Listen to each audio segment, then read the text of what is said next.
पितृपक्ष की महिमा को लेकर अनेक कथाएं भी प्रचलित हैं, जिनका पाठ तर्पण करते हुए किया जाता है। पितृपक्ष की पौराणिक कथा के अनुसार जोगे तथा भोगे दो भाई थे। दोनों अलग अलग रहते थे। जोगे धनी था और भोगे निर्धन था। दोनों में परस्पर बड़ा प्रेम था। जोगे की पत्नी को धन का अभिमान था, किंतु भोगे की पत्नी बड़ी सरल हृदय की थी। पितृपक्ष आने पर जोगे की पत्नी ने उससे पितरों का श्राद्ध करने के लिए कहा, तो जोगे उसे व्यर्थ का कार्य समझकर टालने की चेष्टा करने लगा। किंतु उसकी पत्नी समझती थी कि यदि ऐसा नहीं करेंगे तो लोग बातें बनाएंगे। फिर उसे अपने मायके वालों को दावत पर बुलाने और अपनी शान दिखाने का यह उचित अवसर लगा।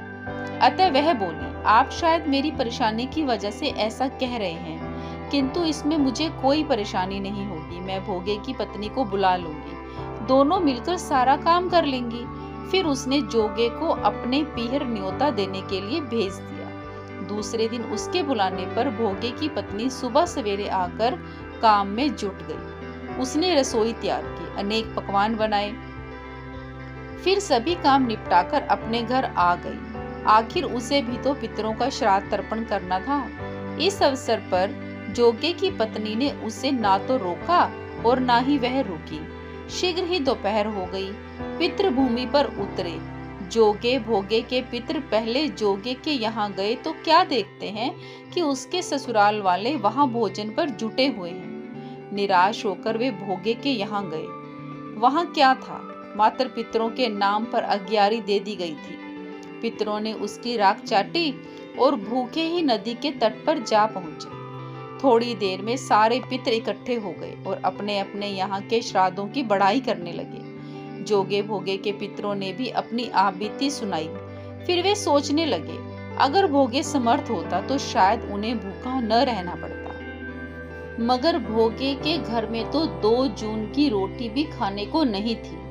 यही सब सोचकर उन्हें भोगे पर दया आ गई। अचानक वे नाच नाच कर गाने लगे, भोगे के घर धन धान्य हो जाए, भोगे के घर धन हो जाए। सांझ होने को हुई। भोगे के बच्चों को कुछ भी खाने को नहीं मिला था। उन्होंने माँ से कहा, भूख लगी है। तब उन्हें टालने की गरज से भोगे की पत्नी ने कहा, जाओ, आंगन में होदी औंधी रखी है, उसे जाकर खोल लो और जो कुछ मिले बांट कर खा लेना। बच्चे वहां पहुंचे तो क्या देखते हैं कि होदी मोहरों से भरी पड़ी है। वे दौड़े दौड़े माँ के पास पहुंचे और उन्हें सारी बात बताई। आंगन में आकर भोगे की पत्नी यह सब कुछ देखा तो वह बहुत हैरान रह गई। इस प्रकार भोगे भी धनी हो गया, मगर धन पाकर वह घमंडी नहीं हुआ। दूसरे साल का पितृपक्ष आया।